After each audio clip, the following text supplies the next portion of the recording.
السلام علیکم، آپ دیکھ رہے ہیں ہو کیا رہا ہے۔ میں ہوں Faisal Abbasi, group editor 92 news. Irshad Ahmad Arif صاحب ساتھ ہیں۔ شکریہ ارشاد صاحب آپ کا۔ امریکی صدر ڈونلڈ ٹرمپ نے آج اسرائیل کی شکست کا بالواسطہ اعلان کر دیا ہے۔ امریکی صدر ڈونلڈ ٹرمپ نے یہ کہا ہے کہ آخری 2 دنوں میں اسرائیل کو بہت مار پڑی ہے۔ ساتھ ہی ساتھ وہ اپنے اس موقف پر بھی قائم ہیں کہ امریکہ کی جانب سے ایران کی جو فردو اٹامک بیس ہے اس پہ جو حملہ کیا گیا، اس کے بعد جو ایران کا پروگرام ہے، جوہری پروگرام، وہ ڈسمنٹل ہو چکا ہے۔ اور انہوں نے یہ بات بھی کی ہے کہ جو حملہ ہے اس کے بعد اسرائیلی ایجنٹ وہاں سرنگوں میں گئے ہیں، انہوں نے اس بات کی تصدیق بھی کی ہے۔ بہرحال جو ایران کا جوہری پروگرام ہے وہ امریکی دعوے کے برعکس جو انٹرنیشنل میڈیا رپورٹ کر رہا ہے، جو انٹرنیشنل اٹامک انرجی ایجنسی کی سٹیٹمنٹس ہیں، ان کو جب ہم ان کے ڈاٹس کو کنیکٹ کرتے ہیں تو یہ سمجھ آتی ہے کہ ایران کا جوہری پروگرام کو اس سطح پہ نقصان نہیں پہنچا ہے جس طرح کا دعویٰ جو امریکی صدر کر رہے ہیں۔ جو سب سے اہم ڈیولپمنٹ ہے یا جس پہ انہوں نے بات کی ہے، انہوں نے کہا کہ غزہ کے معاملے پہ پیش رفت ہو رہی ہے۔ حماس بھی اس بات کی تصدیق کر رہا ہے، ان کی طرف سے بھی یہ اسٹیٹمنٹ سامنے آئی ہے کہ جو مذاکرات ہیں جنگ بندی کے لیے وہ آگے بڑھ رہے ہیں۔ کیا یہ مذاکرات صرف جنگ بندی تک ہیں، یہ پیش رفت جنگ بندی تک ہے، یا یہ معاملہ ہمیشہ کے لیے رکنے پر بھی کوئی بات چیت چل رہی ہے؟ یہ انتہائی اہم نقطہ ہے، آج کے پروگرام میں اس پر بات کریں گے۔ پاکستان کی سیاست پہ بات کریں۔ پاکستان تحریک انصاف میں ایک مرتبہ پھر اختلافات سامنے آئے ہیں۔ عمران خان کی ہمشیرہ خان نے گزشتہ روز کہا تھا کہ عمران خان کو لگتا ہے کہ مائنس کر دیا گیا ہے۔ علی امین گنڈا پور یہ اسٹیٹمنٹ دے رہے ہیں کہ جو بانی پی ٹی آئی ہیں، عمران خان ہیں، ان کے حکم کا پابند ہوں۔ کے پی کے اسمبلی سے کے پی کے کا بجٹ منظور ہونے کے بعد یہ ساری بحثیں جنم لیا ہے۔ ودن پی ٹی آئی کیا چل رہا ہے، آج کے پروگرام میں اس پر بھی بات کریں گے۔ ہمیں مرتضیٰ نگری صاحب ایران سے جوائن کر رہے ہیں، جرنلسٹ ہیں۔ بہت شکریہ مرتضیٰ صاحب آپ کا، آپ کی طرف آئیں گے۔ ارشاد صاحب، جو ڈونلڈ ٹرمپ کی اسٹیٹمنٹ ہے کہ 2 دنوں میں، آخری 2 دنوں میں بڑی مار پڑی ہے اسرائیل کو، وہاں کی عمارتیں تباہ ہو گئی ہیں، کیا یہ اسرائیل کی جگہ امریکہ اعتراف شکست کر رہا ہے؟ دیکھیں، نہیں، لفظ سن کے جو ہیں وہ یہ ہے کہ اسرائیل کو بھی مار پڑی ہے، اور آخری دنوں میں تو بہت مار پڑی ہے، اور بیلسٹک میزائل جو ہیں وہ انہوں نے عمارتیں تباہ کی ہیں۔ اصل میں ڈونلڈ ٹرمپ کا ایک ایشو اب بن گیا ہے۔ اگر وہ خواہش مند ہیں، ایک پیس میکر کے طور پر نوبیل پرائز لینا چاہتے ہیں، تو ظاہر ہے انہیں کچھ نہ کچھ یہ ثابت کرنا ہے کہ وہ صرف اسرائیل کے ساتھ نہیں کھڑے ہوئے، بلکہ ان کا ایک کردار ثالث کا ہے، ثالثی کا ہے، اور ایک امن پسند ملک کا ہے، کیونکہ حملہ بھی تو وہ ایران پر کر چکے ہیں۔ تو اس بنیاد پر وہ یہ تاثر دینے کے لیے کہ صرف میں اسرائیل کا ہی حامی نہیں ہوں، یا اسرائیل کی خاطر یہ میں نے نہیں کیا سارا کچھ، بلکہ اسرائیل کو شکست ہو رہی تھی۔ ایک تو وہ جو اسرائیلی لابی ہے، سیونسٹ لابی ہے امریکہ میں، اس کو وہ مطمئن کر رہے ہیں کہ میں نے یہ جنگ بندی اس لیے کرائی ہے کہ ورنہ آپ کے جو چہتے ہیں نیتن یاہو، وہ لٹیا ڈبودی تھی اسرائیل کی۔ اور دوسرا وہ ایرانی عوام کو بھی تھوڑا سا اور حکومت کو بھی مطمئن کرنے کی کوشش کر رہے ہیں۔ لیکن دلچسپ بات یہ ہے کہ جو ان کا غصہ ہے CNN پر، نیو یارک ٹائم پر، اس نے CNN کو اب کچرا نیٹ ورک قرار دیا ہے، اور نیو یارک ٹائم کو وہ کہتے ہیں ناکام اخبار ہے، اس کو تو کوئی پڑھتا نہیں ہے، CNN کو کوئی دیکھتا نہیں ہے، ریٹنگ کے بڑے مسائل ہیں۔ اس پہ وہ پنجابی کی کہاوت یاد آتی ہے کہ ڈگی کھوتی تو غصہ کمار۔ بھئی اگر آپ کا حملہ، آپ کی انٹیلیجنس رپورٹ، جو فیڈرل انٹیلیجنس آپ کو یہ رپورٹ کر رہی ہے کہ آپ کا حملہ کوئی بہت زیادہ کارگر نہیں ہوا، تو اس پہ غصہ آپ کریں۔ اخبار تو چھاپ رہا ہے نا، چینل تو اس کو رپورٹ کر رہا ہے، جو کچھ انٹیلیجنس رپورٹ ہے۔ اگر انٹیلیجنس رپورٹ غلط ہے تو آپ کہیں کہ ہاں ٹھیک ہے، میری ایجنسی جو ہے مجھے غلط رپورٹ دے رہی ہے۔ لیکن حقیقت یہ ہے کہ جو آزاد ذرائع جو کچھ رپورٹ کر رہے ہیں، کیونکہ اگر 408 کلو گرام انرچڈ یورینیم موجود تھی اور اس پر حملہ ہوا ہے اور تابکاری کے کوئی اثرات نہیں ہیں، تو اس کا مطلب یہ ہے کہ وہ حملہ ناکام رہا ہے۔ اور دوسرا یہ ہے کہ خود جو ایرانی حکومت ہے اور ایران کے جو لوگ ہیں وہ یہ کہہ رہے ہیں کہ ہم تو یہ پروگرام جاری رکھیں گے. اگر وہ پروگرام ان کا ختم ہو چکا ہو تو وہ اس طرح کے دعوے نہ کریں, کیونکہ ان کو پتہ ہے کہ مہینے بعد, 2 مہینے بعد, 6 مہینے بعد ثابت ہو جانا ہے کہ یہ ایسی کوئی بات نہیں ہے. اور ویسے بھی اس جنگ میں جو ریکارڈ ہے وہ یہ ہے کہ ایرانی حکومت نے کوئی غلط بیانی نہیں کی. جھوٹ بولتا رہا ہے اسرائیل, غلط دعوے کرتا رہا ہے, اور ان غلط دعووں کی تردید اب ٹرمپ کر رہے ہیں کہ ان کو بہت نقصان پہنچا ہے. وہ تو کہتے ہیں کچھ بھی نہیں ہوا, ہم نے سارے گرا لیے, یا کوئی ایسی ویران جگہ پہ کسی بلڈنگ پہ بس. اب وہ کہہ رہا ہے کہ بڑی تباہی مچائی انہوں نے. جی. تو میرا خیال یہ ہے کہ ٹرمپ خود مخمصے کا شکار, یا تو اس کو جو مزاحمت ہوئے ایران کی طرف سے اس کو واقعی اس نے متاثر کیا ہے کہ ان کو جو رپورٹس ملی ہوں گی اپنی ایجنسیز کی طرف سے, اپنے نیوکانز کی طرف سے, نیتن یاہو کی طرف سے, اسرائیل کی طرف سے, وہ تو یہی ہوگی کہ 2 دن کی مار ہے, 3 دن کی مار ہے. میرا یہ خیال ہے کہ ٹرمپ جو ہے 12 دن کی مزاحمت نے یا تو ہو سکتا ہے کہ ان کو متاثر کیا ہے, یا پھر وہ ایک پینترا بدل کے, اور جو آخری دنوں میں جس طرح نیتن یاہو ان کی بات نہیں مان رہا تھا اس کا غصہ وہ نکال رہے ہیں. آپ جو مخمصے کی بات کر رہے ہیں, آئی تھنک کہ وہ ہے نا کہ when you can't defeat them then confuse them, تو ٹرمپ جو ہے وہ بھی یہی کر رہے ہیں. نگری صاحب, ٹرمپ نے دعویٰ کیا ہے کہ فردوں میں جو ایٹمی بیس ہے اس کو مکمل تباہ کیا ہے, اور اس کے بعد اسرائیلی ایجنٹ اس بیس کے اندر گئے ہیں اور انہوں نے تصدیق کی ہے. اس اسٹیٹمنٹ کے بعد ایرانی حکومت جو ہے وہ اس کی خیالات کیا ہیں, اور کیا کوئی سرکاری بیان بھی جاری کیا ہے حکومت ایران نے؟ میں اس اسٹیٹمنٹ پہ ماں سوائے مسکرانے کے بہترین جواب کوئی اور شاید دے نہ سکوں. جو بات کروں گا وہ شاید اس سے زیادہ بہتر نہیں ہوگی. میرا گھر فوردو ایٹمی پلانٹ سے 30 کلومیٹر کے فاصلے پر ہے. یہ میں کئی چینلز پر بات کر چکا ہوں, اور دوبارہ اس لیے کر رہا ہوں کہ ناظرین کو یہ بات انڈورس ہو اور یہ غلط فہمی دور ہو. دیکھیے, اسرائیل کے اندر جب ایران 1.5 ٹن کا وار ہیڈ رکھنے والا میزائل مارتا ہے تو اس کی آواز جنوب لبنان تک سنائی دیتی ہے, جو کہ کئی کلومیٹر پر مشتمل ہے, شاید 100 کلو 80 کلومیٹر پر. میرا سوال یہ ہے, یہ جو ایٹمی پلانٹ 30 کلومیٹر سے میرے گھر کے فاصلے پر موجود ہے, یہاں تو ٹرمپ کہہ رہا ہے کہ ہم نے 30 ٹن والے 6 میزائل مارے ہیں. آپ یقین کیجئے اس رات میں جاگ رہا تھا کیونکہ مجھے پتا تھا امریکن اٹیک ہوگا, اس کے سگنلز پورے تھے. مجھے ایک عام میزائل سے بڑھ کر آواز نہیں آئی ہے جو پہلے دن اسرائیل نے مارے تھے. ان میزائلوں سے بڑھ کر کسی قسم کا کوئی لرزہ یا کوئی ایسی خطرناک آواز جو ہیجانی کیفیت پیدا کر دے نہیں تھی. حالانکہ اتنے بڑے اٹیک کے بعد ایک ہیجانی کیفیت پیدا ہو جانی چاہیے, نمبر 1. نمبر 2, فوردو ایٹمی پلانٹ 500 میٹر نیچے بنایا گیا ہے زمین سے. امریکہ نے بہت زیادہ اگر کوئی کمال کیا ہے تو یہ کیا ہے کہ اس کا فرنٹ اور بیک ڈور توڑا ہے. اچھا. انٹری اور ایگزٹ پوائنٹس کو نقصان پہنچایا ہے. وہ پلانٹ 500 میٹر نیچے ہے. 2. تیسری بات, جیسے میرے بزرگوار نے فرمایا, اگر وہاں پر یورینیم ہوتا یقیناً اس کی تابکاری سے اب تک کم از کم میں متاثر ہو گیا ہوتا. پاکستانی جو میں پچھلے 7 دن سے آپ کی خدمت میں 10 دن سے موجود ہوں, میڈیا کے دوستوں کی خدمت میں کوشش کر رہا ہوں کہ صحیح بات پہنچے, میں متاثر ہوتا. یورینیم کوئی معمولی چیز تو نہیں ہے, آپ کو پتا ہے. اس کی تابکاری سے تہران متاثر ہوتا, اس کی تابکاری حتیٰ ایران کے دیگر شہروں تک جاتی ہے اور کئی قسم کی مشکلات پیدا ہو جاتی ہیں. لیکن الحمدللہ ایسا کچھ بھی نہیں ہے. میں, میرے بچے, میری فیملی سب ٹھیک ٹھاک ہے. پوری دنیا اپنے, یعنی میں جس جگہ رہ رہا ہوں یہاں پہ پورا شہر اپنا کام کر رہا ہے, بالکل ٹھیک ہے, فرسٹ کلاس ہے. تو اس کا یہ دعویٰ, اس کا یہ کلیم مضحکے کے علاوہ کچھ بھی نہیں ہے. اب چونکہ خفت مٹانی ہے نا, یہ کام تو انہوں نے کر دیا. اور خیر ایٹمی پلانٹ بھی ایک بہانہ تھا.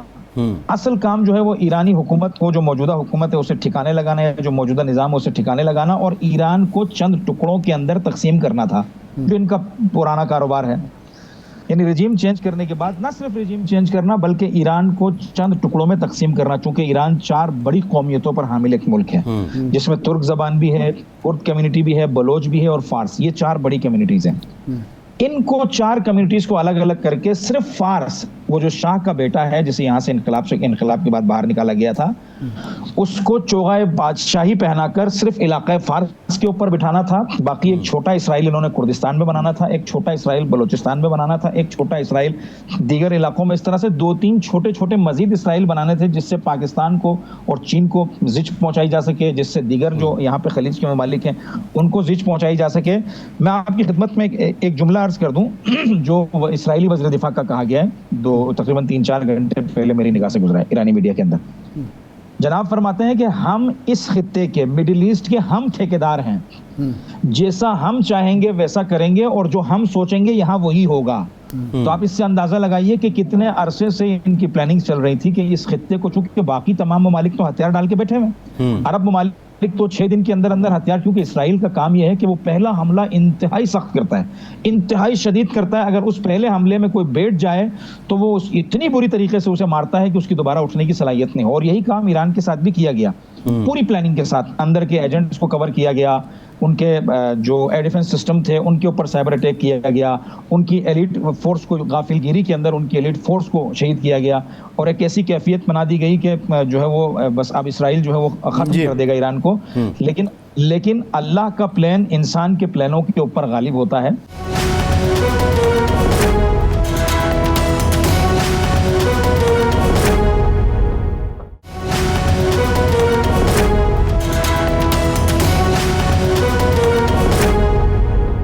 یہ فرمائیں, یہ آپ نے بہت زبردست بات کی. ہم مسلمانوں کا المیہ یہی ہے کہ ہم سارا جب تجزیہ کرتے ہیں یا سوچتے ہیں تو اس میں امریکہ بھی ہوتا ہے, ایران بھی ہوتا ہے, اسرائیل بھی ہوتا ہے, چین اور روس بھی ہوتا ہے. اللہ تبارک تعالیٰ کی ذات کو ہم بھول جاتے ہیں. یہ فرمائیں, یہ جو پہلا حملہ اس نے کیا اور جتنا نقصان کیا کہ آرمی چیف شہید ہو گئے, انٹیلیجنس چیف شہید ہو گئے, سائنٹسٹ شہید ہو گئے, سارا کچھ. حالت جنگ میں ہے ایران کافی عرصے سے, اور دھمکیاں بھی اسرائیل کی طرف سے, امریکہ کی طرف سے, جب سے ٹرمپ آئے ہیں وہ بھی دھمکیاں دے رہے تھے. تو یہ جو کچھ اب ہو رہا ہے کہ غداروں کو پکڑا جا رہا ہے, نیٹ ورکس جو ہے ناکام بنائے جا رہے ہیں, یہ پہلے تیاری کیوں نہیں ہوئی؟ کیونکہ پہلے بھی صدر ابراہیم رئیسی کا بھی شہادت ہو چکی تھی, اسماعیل ہانیہ کی شہادت ہوئی, اور کئی واقعات ہو چکے تھے. تو کیا یہ احساس نہیں تھا کہ ہمارے اندر پینیٹریشن اتنی ہو چکی ہے اور اس کا کوئی سدباب ہونا چاہیے؟ دیکھیے, اس میں کوئی دو رائے نہیں ہے کہ یہ انٹیلیجنس فیلئر ہے, لیکن ایک چیز کو سمجھنے کی ضرورت ہے, اسے میں واضح کر دوں. ایران کی جو فورسز ہیں, سیکیورٹی جو فورسز ہیں, وہ عموماً خارجی محاذ کو دیکھتی ہیں. فورن کے جو فورنر, ان کے جو دشمن ہیں, اینیمیز ہیں, ان پر زیادہ ان کی نگاہ ہوتی ہے, اور وہ بارڈر ایریاز کو اور ان چیزوں کو کاؤنٹر کر رہے ہوتے ہیں. تو یہ جو انٹیلیجنس فیلئر ہوا ہے, یہ اندرونی سطح پر ہوا ہے, اندرونی سطح پر, اور یہ واقعاً انٹیلیجنس فیلئر ہے. مثلا 800-900 ایجنٹس کا پکڑا جانا, اور تقریباً کوئی 6-7-8 ہزار کوادکاپٹرز کا پکڑا جانا, جو کہ چھوٹے چھوٹے جو ہمارے یہاں LMG کے میزائلز ہوتے ہیں ان کے ساتھ لیس ہوتے ہیں, کہ وہ کسی ایک گھر کے اندر اچھی خاصی تباہ کاری مچا سکتے ہیں. اور کافی جو ایئر ڈیفنس سسٹم یہاں پہ مشغول رہا, آپ کی خدمت میں عرض کروں, وہ اندرونی طور پر جو کوادکاپٹرز اڑا کے حملے کیے گئے, ایئر ڈیفنس سسٹم ان کو گرانے میں مشغول رہا ہے 50% سے زیادہ. اب آپ اندازہ لگائیے کہ کس لیول کا جو ہے کام ہوا ہوگا. اور میں آپ کی خدمت میں وہی عرض کر رہا تھا کہ نیتنیاہو نے جنگ کے پہلے دن یہ اعلان کیا کہ جب تک انہوں نے ریٹیلیٹ نہیں کیا تھا, اس کا بیان میں نے خود پڑھا, اس نے کہا کہ ہم 20 سال سے ان نیٹ ورکس کو وہاں پر فعال کیے جا رہے ہیں, اور اس کے لیے انڈیا کا بھی سہارا لیا گیا. ابھی ہی دوپہر کو ایک نیوز پڑھ رہا تھا جس میں ایرانی جو لوکل میڈیا ہے اس کے اوپر چل رہی تھی کہ 19 انڈیا کے جاسوس پکڑے گئے, اور آج کے دن میرا خیال ہے 2 انڈین ڈپلومیٹس کو تہران سے نکالنے کا کہا گیا ہے. تو آپ اندازہ لگائیے کہ کس لیول پر کام ہو رہا تھا اور کس جگہ سے کام ہو رہا تھا. اور یہی کڑی پاکستان یہ بتائیے گا, انڈیا کی آپ بات کر رہے ہیں, پاکستان تو 2016 میں وارن کر چکا تھا جب کلبھوشن گرفتار ہوئے تھے. تو اس وقت پاکستان نے کہا تھا کہ بھئی آپ کے ہاں کوئی نیٹ ورک ان کا کام کر رہا ہے راہ کا, اور یہ ہمارے پاس ثبوت بھی موجود ہے. تو پھر بھی انڈیا کے ساتھ وہی تعلقات بڑھائے اور تجارت بڑھائی جا رہی ہے, اور دوستی جو ہے وہ قائم کی جا رہی ہے. یہ اس نیٹ ورک کو بھی کی طرف بھی توجہ نہیں کی. اور اس میں یہ ایڈ آن کر لیں کہ یہ جو ڈپلومیٹس نکالنے کی بات کی ہے آپ نے, یہ کس سطح کے ڈپلومیٹس ہیں جن کو بے دخل کیا جا رہا ہے ایران سے؟ ان کی مجھے مکمل تفصیلات معلوم نہیں ہیں. 2 افراد جو ڈپلومیٹک ہیں انہیں بے دخل کرنے کی میں نے آج نیوز پڑھی ہے. ایران کی جو لوکل نیوز جو سائٹس ہیں یا ان کے جو سوشل میڈیا پلیٹ فارمز ہیں وہاں کے اوپر یہ میں نے ابھی نیوز پڑھی ہے کہ 2 ڈپلومیٹس کو بے دخل کرنے کا کہا گیا ہے. ایک جو اہم چیز آپ کی خدمت میں عرض کر رہی ہے نا, دیکھیے ایک ملک جو 45-46 سال سے سینکشنز کا شکار ہے, اس کی امپورٹ بند ہے, اس کی ایکسپورٹ بند ہے, اس کے بینکس کو تالا لگا دیا گیا ہے. جب ایسے ملک کو کوئی چھوٹا سا سہارا ملتا ہے نا, یہ سہارا ہماری مسلم دنیا کو دینا چاہیے تھا. سوال میرا دیکھیے, آپ سوال کو یوں سمجھیے, ہر کام کے دو پہلو ہیں. یہ دوسرا پہلو میں آپ کی خدمت میں عرض کر رہا ہوں, ہماری مسلم اسٹیٹس کو کھڑے ہو کر ایران کو سہارا دینا چاہیے تھا, لیکن انتہائی معذرت کے ساتھ یہ کام ہم سے نہیں ہوا. اور اس کام سے بھی بڑی ناکامی ہماری غزہ میں دیکھی گئی کہ جو 80,000 لوگ شہید کر دیے گئے, کسی ایک مسلم پلیٹ فارم سے اکٹھا ہو کر کوئی بیانیہ ڈھنگ کا نہیں جا سکا کہ ان کے خلاف بات کی جا سکے. مسلم اسٹیٹس آپس میں تقسیم رہی. آپ جانتے ہیں جو کام ہمیں کرنا چاہیے تھا وہ ہم نے انجام نہیں دیا. بالآخر ایک ملک کو چلانے کے لیے اس ملک کو کسی نہ کسی کے ساتھ تو ٹریڈ کرنی پڑے گی نا. تو انڈیا, چین, روس, یہ 3 ممالک ایسے تھے جو کسی حد تک ان سے آزادانہ طور پر, دیکھیں نا, ہمیں تو انہوں نے سستی گیس دینے کی فرمائش کی, پائپ لائن لا کے ہمارے منہ تک چھوڑ دی, ہم اسے جوائن نہیں کر سکے. ہمیں تیل دینے کی فرمائش کی, ہمیں الیکٹریسٹی کی فرمائش کی, ہم نے تو کچھ بھی نہیں لیا ان سے. وعدے وعید کر کے, سیٹنگ کر کے, کہیں قراردادیں بھی کرنے کے بعد ہم ناکام رہے. بات سمجھ رہے, تو انہوں نے کہیں تو بیچنا ہے, اپنے ملک کو چلانا ہے نا. تو مشکل یہ تھی کہ یہ تعلقات اپنے اکنامک معاملات کو سیٹل کرنے کی وجہ سے وہاں بڑھائے گئے, لیکن اس کا نتیجہ غلط نکلا. اور اس پر یہ خود بھی اس بات کو ابھی دیکھ رہے ہیں. آپ نے دیکھا ہوگا اس پورے سینیریو کے اندر انڈیا کی مثال اس طرح رہی کہ بچہ جب شلوار میں سوسو کر لیتا ہے تو ماں باپ کی ڈانٹ کی ڈر سے کسی کونے میں جا کے بیٹھ جاتا ہے. انڈیا کا بھی اس پورے سینیریو کے اندر, جنگ کے اندر یہی کردار رہا. کسی قسم کی کوئی اچھی کنڈمنیشن دیکھنے کو نہیں ملی, کسی قسم کی کوئی ایران کے ساتھ ہمکاری. تو یہ چیزیں اب عیاں ہو گئی ہیں.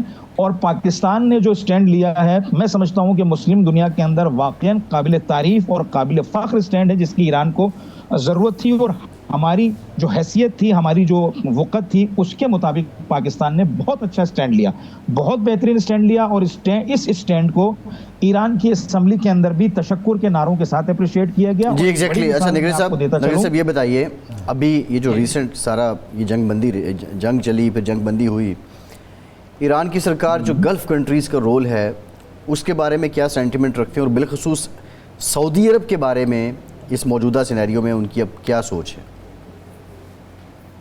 دیکھیے, تمام کنٹریز نے کنڈمنیشن کی ہے, اس میں کوئی دو رائے نہیں ہے. لیکن امریکن وزیر خارجہ کا ایک بیان جو ہے وہ یہاں کھٹکاتا ہے, تھوڑا سا شبہ پیدا کرتا ہے. وہ اس طرح سے کہ امریکن وزیر خارجہ نے کہا کہ کئی ممالک جنہوں نے ہمیں اسرائیل کی اس اٹیمپٹ کو کنڈیم کیا, ہمارے اٹیمپٹ کو کنڈیم کیا, انہوں نے پھر پشت پردہ جو ہے ہمیں فون کر کے کہا کہ ہم آپ کے اس اقدام سے خوش ہیں. یعنی اندرونی طور پر تالیاں بجائیں اور ظاہری طور پر دکھ کا اظہار کیا. بہرحال ظاہری طور پر جو چیز ہمارے سامنے ہے وہ یہ ہے کہ حد عقل کسی حد تک گلف کی تمام کنٹریز نے مل کر اسرائیل کے اور امریکہ کے اس جارحانہ اقدام کو کنڈیم کیا ہے. اچھا, ایک آخری سوال کہ غزہ پر بھی ٹرمپ صاحب کہتے ہیں کہ کوئی پیش رفت ہو رہی ہے, کیا آپ کی کوئی اطلاع ہے کہ ایران آن بورڈ ہے اس معاملے میں؟ نہیں, فی الحال ایران کسی قسم کے معاملے میں آن بورڈ نہیں ہے.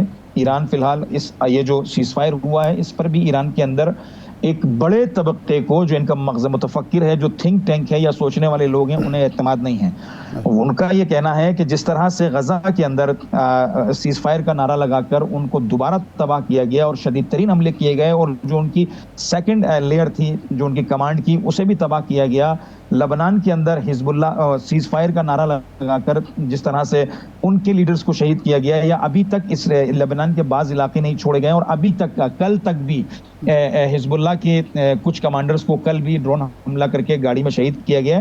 تو اسرائیل یا امریکہ کا یہ گٹھ جوڑ یا ان کا سیز فائر کسی طور قابل اعتماد نہیں ہے جب تک پوری دنیا بیٹھ کر اس کی تضمین یا ضمانت نہ دے دے. ابھی تک یہی فکر ایران کے اندر باقی ہے, گو کہ سیز فائر کے اوپر عمل درآمد ہو گیا ہے لیکن قابل اعتماد نہیں ہے. اور ابھی میں نے نیوز پڑھی ہے کہ اسرائیل کے اندر 2 سے 3 بڑے جہاز اترے ہیں جو اسلحہ کی جو ہے ترسیل کا کام کر رہے ہیں. جی ٹھیک, بہت شکریہ مرتضیٰ نگرانی, بہت شکریہ آپ کے وقت کا. ایک بریک کے بعد واپس آتے ہیں.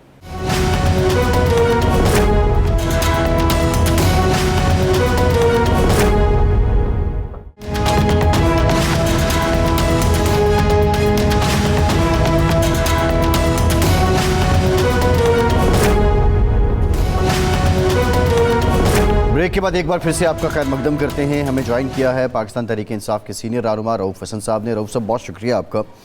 رؤوف صاحب, کل علیمہ خانم صاحبہ نے یہ کہا کہ لگتا ہے کہ عمران خان مائنس ہو گئے ہیں. یہ بیان اور اس تائید کی انہیں ضرورت کیوں پیش آئی؟ میں نے رات کو ایک پروگرام میں نے عرض کیا تھا، میں ریپیٹ کر دیتا ہوں کہ عمران خان نہ مائنس ہوئے ہیں، نہ عمران خان صاحب مائنس ہو سکتے ہیں۔ عمران خان ہی پاکستان تحریک انصاف، وہی سب کچھ ہے پی ٹی آئی کا۔ سو یہ جو ایک علیمہ صاحبہ کو ملنے نہیں دے رہے، خان صاحب کے ساتھ ملاقات نہیں کرنے دے رہے، جو ایک انتہائی ظالمانہ قدم ہے، تو لازمی بات ہے اس سے پارٹی کا ہر بندہ جو ہے وہ ڈسٹربڈ ہے، وہ بہن ہے ان کی، وہ لازمی بات ہے زیادہ ڈسٹربڈ ہے۔ سو اس کانٹیکسٹ میں انہوں نے یہ بات کر دی تھی، لیکن میرا نہیں خیال کہ خان صاحب کے بارے میں کوئی سوچ بھی سکتا ہے کہ وہ اس کو، جنہوں نے خان صاحب کو چھوڑا ہے وہ اس وقت سیاسی لاشیں ہیں اور وہ پھر رہے ہیں، اور ان میں سے بہت سارے دوبارہ ہمارے در کے اوپر بیٹھے ہوئے پارٹی میں شمولیت کی بھیک مانگ رہے ہیں۔ تو وہ خان صاحب کو مائنس کرنے کا کوئی سوچ بھی نہیں سکتا پارٹی میں، نہیں، کبھی نہیں۔ نہیں رؤف حسن صاحب، سوال بھی یہی ہے کہ جب ایک ریالٹی ہیں عمران خان صاحب، علیمہ خان صاحبہ یہ بات جب کرتی ہیں تو ظاہر بات ہے اپنے ہی ساتھیوں، اپنے ہی پارٹی کی لیڈرشپ پر سے ہی مایوسی کا وہ اظہار کر رہی ہیں، تو وہ کون سے عوامل ہیں جس کی وجہ سے علیمہ خان صاحب کو اس طرح مایوسی بھری بات کرنی پڑی اور یہ بیان دینا پڑا؟ کچھ تو ہو رہا ہے دون پردہ جس سے وہ آگاہ ہیں، یہ حکومت کی طرف سے یا کسی اور کی طرف سے نہیں بلکہ آپ کی پارٹی کی طرف سے کچھ ہو رہا ہے؟ ارشاد صاحب، میں دیکھیے ایک یہ جو بجٹ کا پیسج ہے اس سلسلے میں ایک کنفیوژن تھا اور ایک کانسٹیٹیوشنل رسپانسبلٹی تھی، ایک کمپلشن تھی، اور ایک خان صاحب کے سے ہدایت دینے کے بارے میں جو انسٹرکشنز تھی وہ تھی۔ تو ہم پوری کوشش کر رہے تھے کہ خان صاحب سے ملاقات ہو جائے، لیکن آپ کو پتہ ہے کہ آئین اور قانون کے باوجود اور اسلام آباد ہائی کورٹ کے لارجر بینچ کے آرڈر کے باوجود خان صاحب سے بہت عرصے سے ریگولر بیسس کے اوپر ملاقات نہیں کروائی جا رہی۔ سیاسی جو لیڈر ہیں وہ تقریباً 30 ہفتے ہو گئے ہیں ان کی ملاقات نہیں ہوئی۔ وکلاء کی بھی اب ملاقات جو ہے وہ ایک آدھ ہوتی ہے، ایک آدھ بندے کی ہوتی ہے۔ کل بھی 6 لوگوں کا نام گیا تھا، اس میں سے صرف ایک شخص کو انہوں نے اندر جانے دیا، اور یہی حال فیملی کا بھی ہے علیمہ خان صاحب کو۔ Anyway it's a long story, ایک بہت ظالمانہ رویہ جو ہے وہ اپنایا گیا ہے۔ سو ان خان صاحب کے ساتھ جب رات ان کی انسٹرکشنز جو ہیں وہ ریگولر بیسس کے اوپر ہم سیکیور نہیں کر سکتے، ہمارے تک نہیں پہنچتی، تو ایک لیول آف کنفیوژن جو ہوتا ہے وہ ہوتا ہے۔ سو ڈیسائیڈ یہ کرنا تھا کہ جو کانسٹیٹیوشنل کمپلشن ہے اس کے مطابق کیا ہم بجٹ کو پاس کر لیں یا کہ ہم خان صاحب کی انسٹرکشنز کا انتظار کریں۔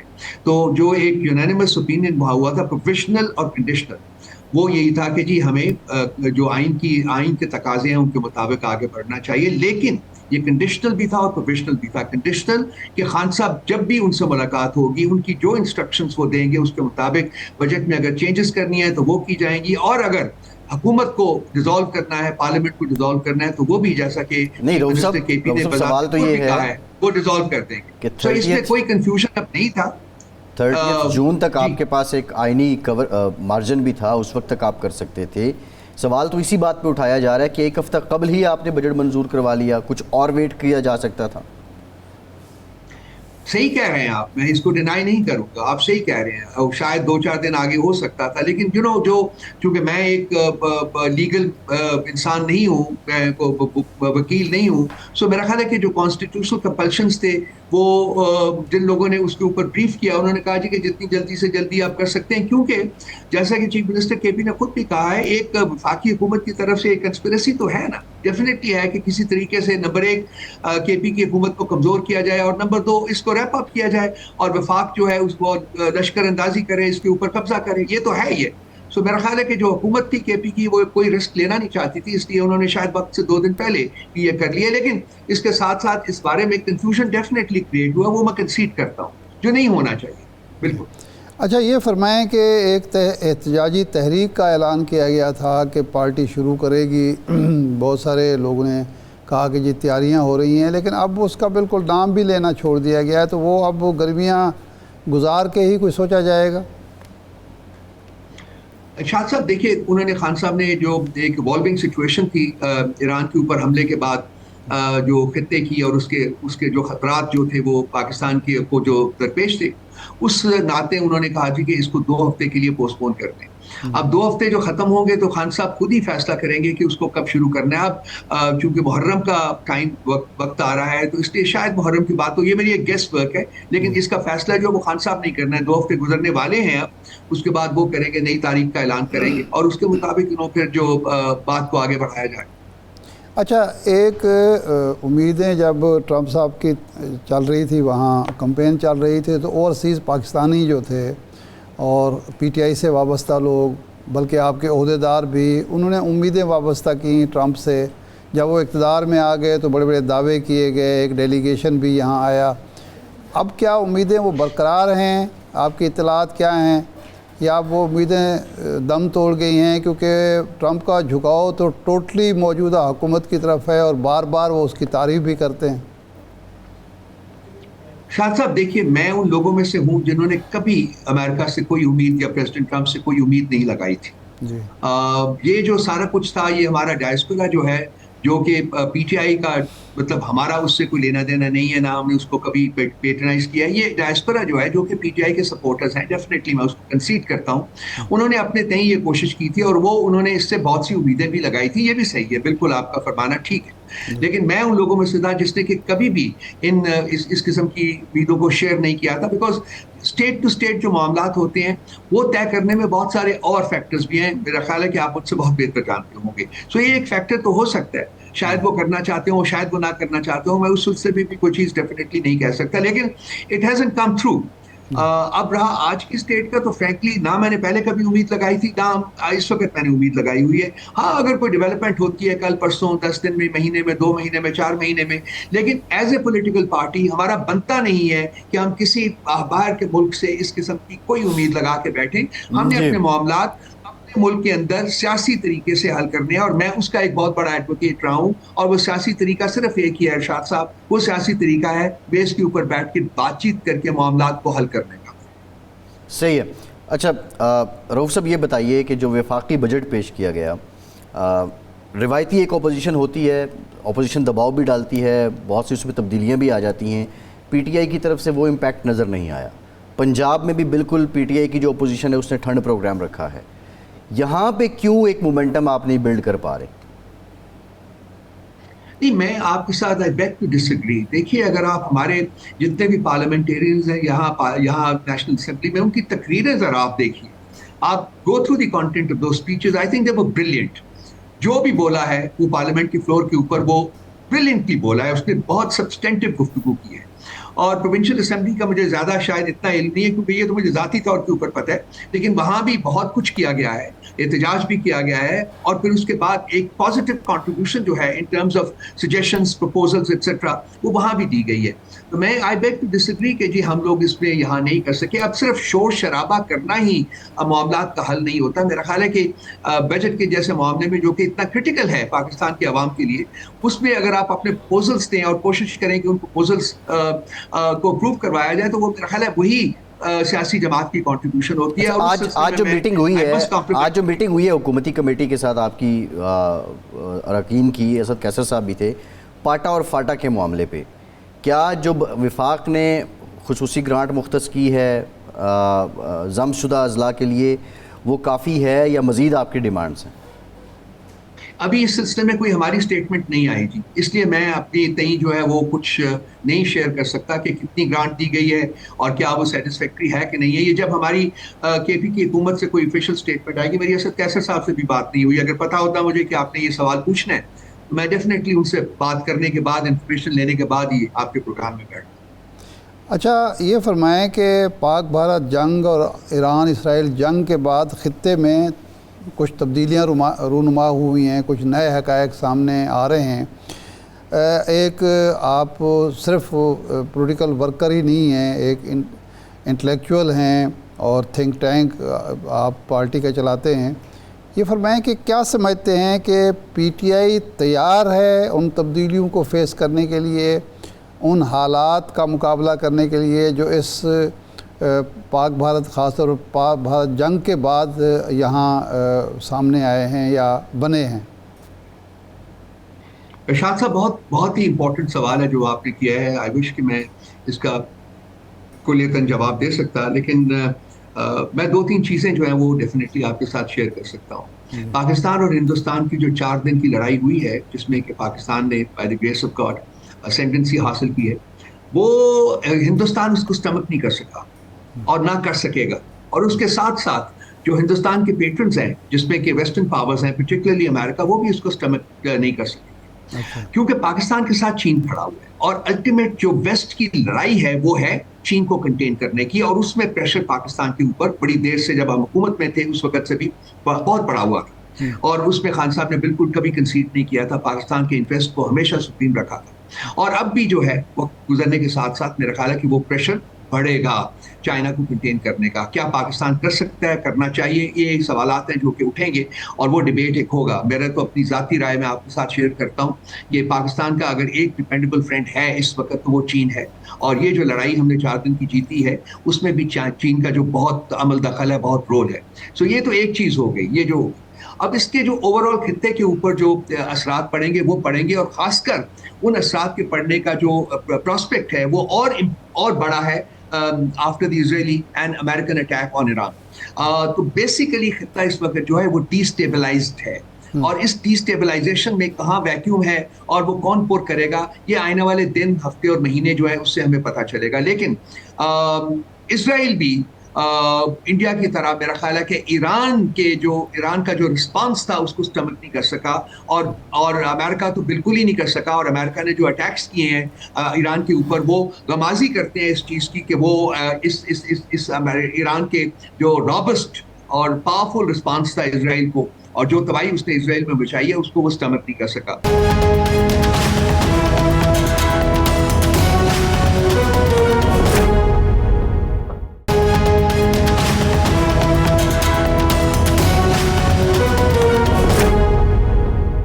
یہ دونوں جو ہیپننگز ہیں اس کے بہت دور رس اثرات جو ہیں وہ پاکستان کی اور just 1 minute half a minute کہ اس میں سب سے امپورٹنٹ جو عنصر ہے جو کہ اس کو کمبیٹ کرے گا, جو ان چینجز کو کمبیٹ کر سکتا ہے, وہ پاکستان میں انٹرنل یونٹی اینڈ ہوموجینیٹی ہے. اور آئی ہوپ کہ ہماری جو لیڈرشپ ہے وہ اس کو ڈیو اٹینشن دے گی اور پاکستان میں یونٹی قائم کرنے کے لیے جو کوششیں ضروری ہیں وہ انیشیٹ کرے. رؤف صاحب, اگر جس طرح آپ نے بھی بات کی کہ اسرائیل ایران کے ہاتھوں جو ہزیمت ہوئی اس کو سٹمک نہیں کر پا رہا, انڈیا پاکستان کے ہاتھوں جو اس کو شکست ہوئی اس کو سٹمک نہیں کر پا رہا, اور اسرائیل اینڈ انڈیا کا نیکسز اور ان کے جو ایک کارڈیل اور پھر اسٹریٹیجک اور اب تو طیارے اور نئے جہاز واز سارے مراسم ہیں وہ تو بہت آگے جا رہے ہیں.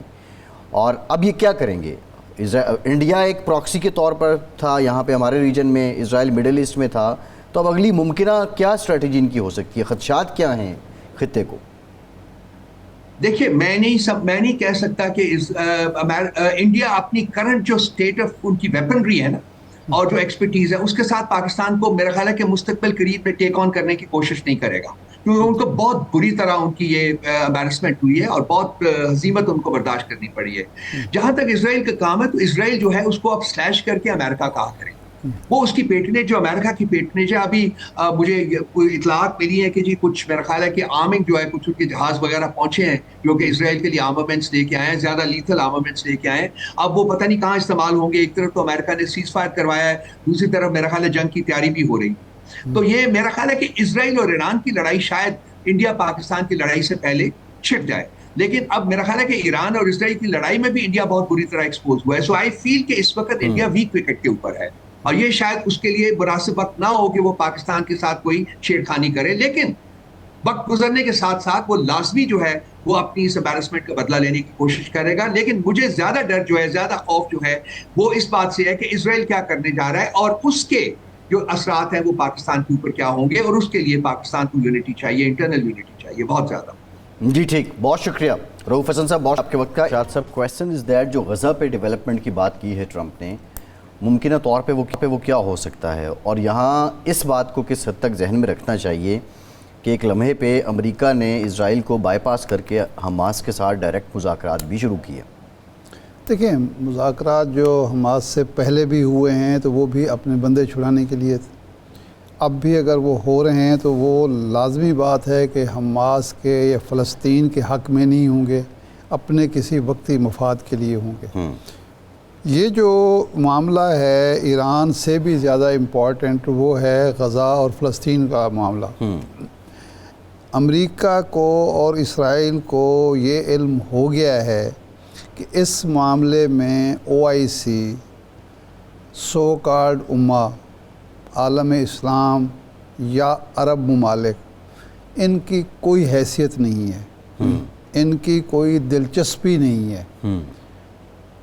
یعنی یہ میں سخت الفاظ استعمال کر رہا ہوں کہ کوئی دلچسپی ہی نہیں ہے کہ جو فلسطینیوں کے ساتھ ہوتا رہے, انہیں کوئی پرواہ نہیں ہے. تو اب یہ تو نہیں ہو سکتا کہ وہ غزہ میں جنگ بندی کرائے گا اور کہے گا اسرائیل سے کہ جی بس واپس آ جو علاقے قبضہ کیے ہیں وہ واپس لے لو, یا وہ کہیں گے کہ جناب ہم ان کو حقوق دے رہے ہیں یا ان کی جو ہے آباد کاری کر رہے ہیں. یہ تو نہیں ہو سکتا, اپنا پلان ہوگا پلان کا.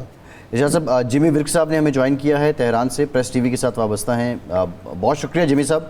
ریسنٹلی جو ابھی چند لمحے قبل ڈونلڈ ٹرمپ نے کہا ہے کہ ایران سے اگلے ہفتے بات ہو سکتی ہے, یہ کسی بیک ڈور کا نتیجہ ہے اور اس سے پہلے آن بورڈ ہے ایرانی حکومت اس ضمن میں؟ یہ دیکھیں اس کا ایک بیک گراؤنڈ ہے. بیک گراؤنڈ یہ ہے کہ ایران نے 2 ماہ پہلے نیگوسیشن شروع کیے امریکہ کے ساتھ, اور یہ ٹرمپ کی دعوت پر ہوئے. ٹرمپ کے انوائے نے اور ایران نے 5 راؤنڈز کیے نیگوسیشن کے, 3 کیے عمان میں, 2 کیے یورپ میں. درمیان میں کہیں نتنیاہو نے شرارت کی اور نتنیاہو نے کہا کہ ایرانین مذاکرات نہیں چاہتے, ایرانین اس طرح نہیں مانیں گے, یہ مذاکرات میں سنجیدہ نہیں ہے. ان کی ٹاپ جو ملٹری لیڈرشپ ہے, IRGC کی ہے, فوج کی ہے, انٹیلیجنس ہے کی ہے, ان کو ریموو کیا جائے اور نیچے والی قیادت کے ساتھ پھر مذاکرات کیے جائیں. میں سمجھتا ہوں یہ ایک بہت ہی گھناؤنی قسم کی حرکت تھی جس میں ٹرمپ آ گیا. ٹرمپ کو یہ کام نہیں کرنا چاہیے تھا. نیتن یاہو 30 سال سے 1996 سے اقتدار میں ہے, پہلی بار 1996 میں منتخب ہوا تھا, درمیان میں کچھ دوسرے لوگ بھی آئے. اس وقت سے نیتن یاہو ایران پر حملہ کرنے کے منصوبے بنا رہا تھا. کسی امریکی صدر نے اس کی اپروول نہیں دی تھی. ہر امریکی صدر نے اس پلان کو ریجیکٹ کر دیا تھا. انہوں نے کہا تھا کہ Iran is too big to be invaded, attack اس پر نہیں ہو سکتا, یہ قابل کنٹرول نہیں ہے. اسرائیل تو ایک طرف ہے, امریکہ بھی, اسرائیل اور امریکہ مل کر بھی ایران پر حملہ نہیں کر سکتے اور فتح نہیں حاصل کر سکتے. تو اگر اس طرح حملہ کریں اور اس کا نتیجہ یہ نکلے گا کہ آپ وہاں شرارت کریں گے اور اس کے نتیجے میں وہاں حکومت زیادہ مضبوط بن جائے گی, ایران زیادہ مضبوط بن کر ابھرے گا.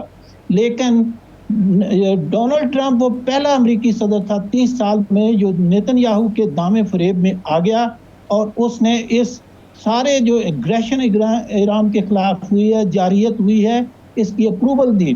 بلکہ اس کو ایگریشن نہیں کہنا چاہیے, یہ اسٹیٹ لیول کی ٹیررزم تھی جو ایک دوسرے ملک کے آ کے انہوں نے ٹاپ ملٹری لیڈرشپ ساری کی ساری ختم کر دی. نہ صرف military chief, IRGC chief, intelligence chief, بلکہ ان کے ڈیپٹیز کو بھی کر دیا. تو اس طرح کی حماقت میں سمجھتا ہوں کسی امریکی صدر نے نہیں کی تھی. اس بیک گراؤنڈ میں یہ سمجھنا بڑا ضروری ہے کہ یہ صورتحال تھی جب مذاکرات ہو رہے تھے. اس طرح کی بٹریل ایران ساتھ ہوئی, لیکن پھر ٹرمپ اور اسرائیل دونوں اس سے خوفزدہ ہو گئے جب ایران نے ریٹیلیٹ کیا. ریٹیلیشن اتنی زبردست تھی کہ ٹرمپ خوفزدہ ہو گیا اور اس نے اس جنگ بندی کا ایک راستہ نکالا جو میں سمجھتا ہوں کہ at least it's good that sanity prevailed. تو اب وہ ٹرمپ چاہتا ہے کہ دوبارہ ایران کے ساتھ مذاکرات کیے جائیں اور مذاکرات ہی ان مسائل کا حل ہے, جنگ کسی طرح ان مسائل کا حل نہیں ہے. تو ایسا ہی ہے. جمی صاحب یہ فرمائیں کہ اس جو 1 ہفتہ تھا یا 10 دن تھے اس میں 2 دفعہ بٹرے کیا یا ڈسیپشن سامنے آئی ٹرمپ کی کہ مذاکرات کو دھوکے کے طور پر استعمال کیا, 2 ہفتے کی ڈیڈ لائن دے کے دوسرے دن فیصلہ جو ہے حملہ کر دیا. اب اطلاعات یہ ہیں کہ 2 جہاز اسلحے سے بھرے ہوئے اسرائیل میں لینڈ کیے ہیں کسی یورپی ملک سے یا امریکہ سے. تو یہ کہیں ایسا تو نہیں ہو سکتا کہ جس طرح 30 دن کا یا 45 دن کا حماس اور اسرائیل کے درمیان سیز فائر ہوا تھا، اس کے بعد نئی تیاری کر کے اسرائیل نے حملہ کیا تھا، یہ بھی کوئی ڈسیپشن تو نہیں ہوئے، یہ بیٹریل تو نہیں ہوگا کہ اس مذاکرات کی آڑ میں، سیز فائر کی آڑ میں نئے حملے کی تیاری کی جا رہی ہو؟ ارشاد عارف صاحب، سر یہ اس کو ڈسپشن پلان ہی پہلے دیکھیں، جو پہلے نیگوسیشن ہوئے تھے نا، تو اس پر ٹائمز آف اسرائیل نے لکھا تھا کہ ہم نے مل کر ٹرمپ کے ساتھ ڈسپشن پلان بنایا تھا کہ ایرانینز کو نیگوسیشن میں لگائیں اور چپکے سے درمیان میں حملہ کر دیں گے۔ میں سمجھتا ہوں ایسا نہیں تھا، شروع سے ٹرمپ آن بورڈ نہیں تھا، درمیان میں somewhere in the middle Trump on board ہوا تو یہ ڈسپشن پلان بنا۔